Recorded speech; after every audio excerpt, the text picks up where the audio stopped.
Welcome to another podcast from Model Technology. Today, we're honoured to be joined by Professor Andrew Gumbs, who is in France currently. Hello, Andrew. Hello, Stephen. Nice to see you again. Yeah, nice to see you again too, sir.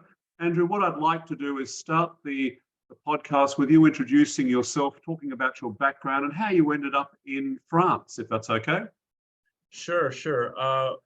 Currently, I'm at the Centre Hospitalier Intercommunal de Poissy and Saint-Germain-en-Laye, which is West Paris, essentially. I live in Paris. I'm originally born in New York. My father is British Caribbean from Anguilla. He actually went to New York University when he was 18, and then for medical school he went to Bologna, Italy, where he met my mother. They came back to New York. I was born there. It's kind of easiest just to start from the beginning, as you can see.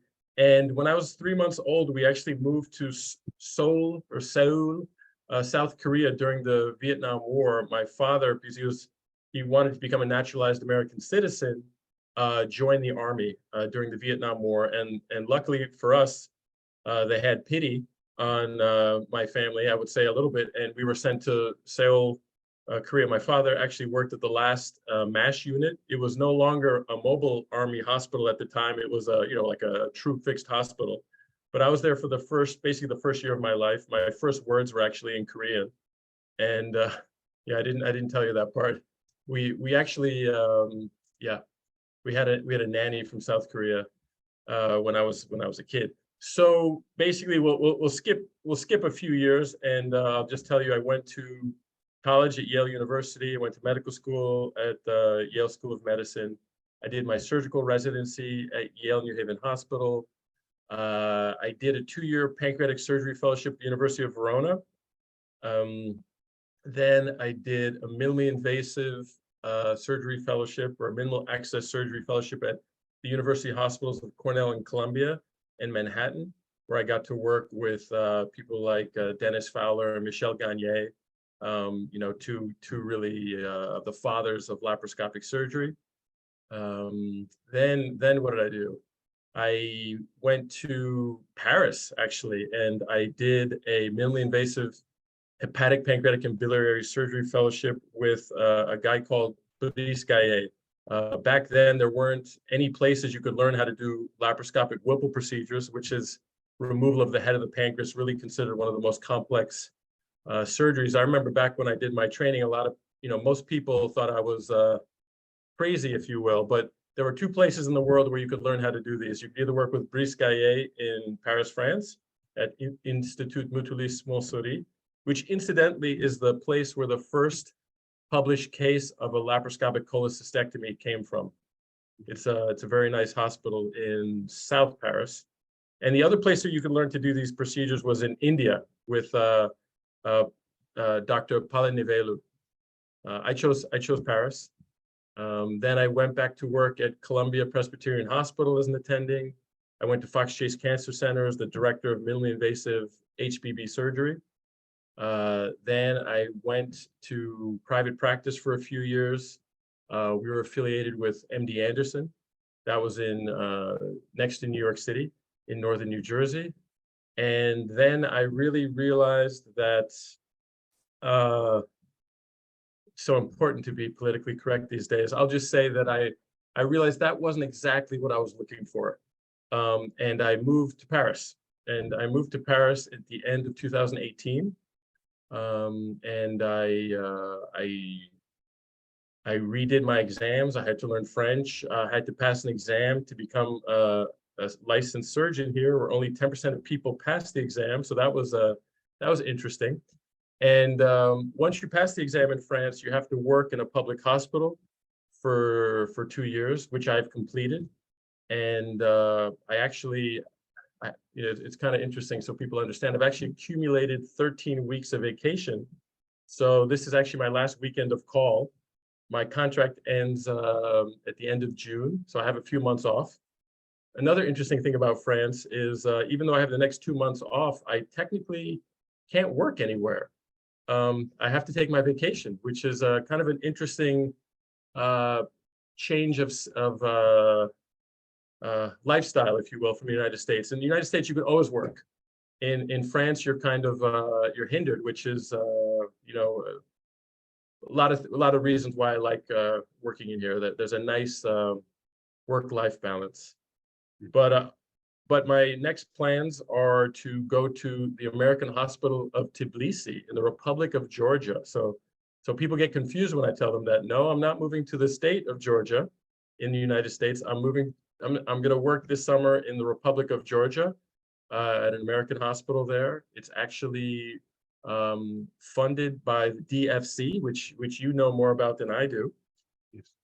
That's This where is a big thing about it. I don't think a lot of people know what the DMC is, and I think it's an interesting world. So, I mean, it's the Department of Financial, and I'm not even sure what the C stands for. It's all I know is it's funded by the American government about 80%. Yes, it is. Yeah, and they're actually opening up other hospitals in the region. So they're hoping to have places where they can send, you know, I believe people in the area who work for the government so that they don't have to travel so far for care. It's actually almost a humanitarian. It's almost a humanitarian effort by the American government. Exactly. You know. So I'm learning more about it. I've been there many times, but I haven't started actually working there.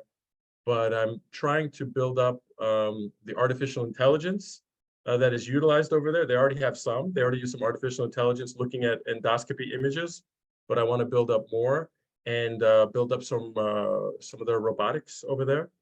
So it's exciting because the DFC, and I hope I'm saying that correctly, is opening up multiple hospitals, and our hope is, you know, my hope at least, is to staff those hospitals with doctors that I know in Europe, and I want to create a link with the American Hospital in Paris. So I'm still waiting for my French license to actually come through because of all these things I've been telling you about. My 2 years are up at the end of June, but then there's a commission and I have to wait. One thing I've learned in France is to become very, very patient. But it's an exciting time for me. I've traveled so much in my time being in France. I've been, you know, I got to visit places like Egypt many times. I've created great relationships over there. You know, as I said, I've been to Georgia many times. So, and Andrew, I think you've also worked for Médecins Sans Frontières. Is that correct? yes. That was back in 2006. Before I did my minimally invasive HPV fellowship in Paris, I spent about 5 or 6 weeks in the Democratic Republic of the Congo. I was actually there during the first democratic elections in 42 years. So that was intense. I flew into Rwanda, and then I took I think about a 3 or 4 hour Jeep ride, of course, you know, the famous white Jeep of MSF. I went through Goma, and I ended up in Rutshuru at a rape center. Is actually unfortunately the kind of the title of the place, because there's a lot of militia groups and there's a lot of problems with that. Yes. Okay. I think we should actually discuss more about your work as editor-in-chief of artificial intelligence surgery, if you wouldn't mind elaborating on it, because I think you were actually the person who started this whole thing. Yeah. So, you know, one of the nice things about moving to France is I actually had more time to go back and do research, and that's kind of what I was alluding to before. I found out that pure private practice is really not interesting to me. It gets very, very routine, and I really missed innovating or writing, presenting, and thinking about solving problems, and not just thinking about you know, numbers on a Excel spreadsheet, if you will. That's I'll leave it at that. So I started writing again, and I had the time to actually review all of my time over the last 10 years, essentially. Since I was a surgeon, I never had a chance to look back and look at my results. And some journals started to notice me, asked me if I wanted to start being a guest editor for some special editions. And then finally, a journal asked me one day, after I guest edited one of their issues, would you like to be the editor-in-chief of the new journal that we want to call Intelligent Surgery? You know, I thought about it, and I came back to them. I'm like, well, what if we call it artificial intelligence surgery? You know, I remember this was back in, my goodness, was it 2020 or 2019? I can't even remember now, probably 2020. And I remember thinking, I asked some of my other colleagues and my friends in surgery, like, are we crazy calling it artificial intelligence surgery? Anyway, we decided to do it. The journal agreed, and we launched it. And as you know, what I once thought was crazy, now I think it was crazy that we didn't call it artificial intelligence surgery. Yes. Yeah. So Okay. it's we're now, this is technically our third year. We've published, my goodness, I forgot how many editions now, so I'm not going to give you a number, but we basically publish every 3 months, and we're hoping to apply for an impact factor next December. So we've been up and running for almost a year and a half of publishing. So it takes 2 years before you can request a formal impact factor and be present on PubMed. But I've been shocked at the interest. I've been shocked at the amount of articles that get sent our way. It's really a fascinating, and I love the field. I actually went back, I did a master's at a university in Spain in artificial intelligence, and I'm planning on doing a PhD starting hopefully this summer in artificial intelligence surgery at the University of Magdeburg, which incidentally, I'm a adjunct professor. My friend, Professor Roland Kroner, actually got quite a large grant from the German government. They want to create a technology center at Magdeburg, which is about 1 hour west of Berlin. Very interesting. It's very interesting to me personally, as someone, from a mixed race background from America. It's very interesting to me that I became a professor faster in the former East Germany, if you will. And I'm also a professor, I'm a full professor of surgery in the Republic of Georgia. So I became a professor faster in the former Soviet Union than I did in my own country. So, you know, I'll leave that for the viewer to interpret. Indeed. So I know that you've with this interest that you have in artificial intelligence, augmented intelligence, into surgery and robotics, you mentioned much earlier in the conversation that you were going to bring robotics to Georgia. How do you intend to do that? Yeah, so that's a great question, because larger companies like Da Vinci and probably CMR aren't equipped, or they've decided not to go to Georgia as of yet, because I don't think, you know, you need a huge infrastructure for repairs and for parts and everything. So that they don't want to go to Georgia right now, probably for multiple reasons, which we won't get into here. But what I want to do, and something that interests me and is near and dear to my heart, is handheld robotics.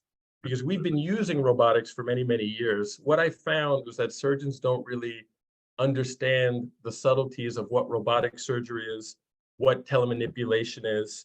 And that's one of the reasons why we wanted to do our journal. You know, we actually did a white paper on autonomous actions, and there's actually 6 levels of autonomous actions. And it's based on the autonomously driving cars. For instance, level 0 is no autonomy. Level 1 is telemanipulation, like the Da Vinci robot. It's a very low level of autonomy. So, you know, the Da Vinci is essentially remote control, right? You know, robot comes from a Slavic word, which means, you know, you could interpret it as a meaning a slave, right? So it's an old word. You know, we should probably change robotics, but that's another discussion also. But I always tell people, you know, the Da Vinci robot isn't the slave, the surgeon is still the slave. So what interests me the most actually is autonomous actions. When the robot can actually do something for us. We're doing everything when we use a Da Vinci. But what interests me are things like the automatic stapler from Signia. You know, it has a sensor. It does a gastrointestinal anastomosis, which is part of a surgical procedure. And when the tissue is too thick, it won't fire, or it'll slow down. And if the tissue is not thick enough, it won't fire. There's an element of interpretation that the machine does by itself that assists us in having fewer complications and doing our procedures better and safer. So that example I just gave you is actually an example of level 2 autonomy, right? Because the robot is actually doing something, doing part of the operation for us. Yes. Now, the ligature device, you know, the ligature, which is a vessel sealing device, it looks at 434,000 data points per second, and the algorithms tell you when the vessel is sealed and when it's safe to cut the vessel. That is another example of level 2 autonomy. That's another example of artificial intelligence surgery. So I use the term interchangeably. Artificial intelligence surgery is when you use artificial intelligence actually in the operating room. Artificial intelligence in surgery is when you use, classically what the other medical fields think of as artificial intelligence, machine learning interpretation of radiologic images like radiomics or the discovery of postoperative complications. That's artificial intelligence in surgery. But artificial intelligence surgery is what helps us as surgeons in the operating room to do safer operations, more complex operations. So when I talk about the Da Vinci, I actually think for the Da Vinci robot, to me, is, of course, it's a beautiful device. But what interests me the most about the Da Vinci is the table created by Trumpf. It moves, the robotic arms move whenever you change the angle of the table. Whenever you put the patient in Trendelenburg or reverse Trendelenburg position, or you airplane it left and right, the robotic arms will move with you autonomously. So yes, that's another example of autonomous surgery. And that is the most interesting part of Da Vinci for me personally, as an example. And I should tell you, and I don't remember if I did, but people, when I talk about surgery, I consider surgery, open surgery, laparoscopic surgery, quote unquote, robotic assisted surgery with something like Da Vinci or CMR. That's surgery that people think classically, but you also have interventional endoscopy. That's part of surgery, and interventional radiology. So all of these things are surgery nowadays. And there's many services, especially here in France, where the surgeons do all three. They do endoscopy, they do interventional radiology, and they do surgery. And that for me is really the future of surgery. So I'm telling you all of this because people always ask me, okay, you give us an example of level 2 autonomy. We're never going to get to level 4 or level 5. People always get confused, like where the robot does everything. Like this is never possible. This is crazy. We don't want this. And I always have to remind people that we already have things like AICDs, right? Yeah. Automated implantable or cardioverter defibrillators. It'll diagnose, it's in the patient.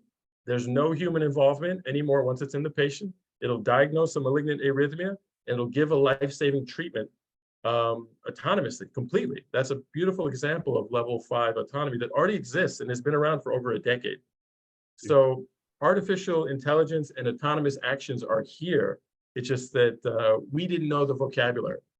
Absolutely, and I think it's very interesting because I think we live in a moment in history where the present actually happened in the past.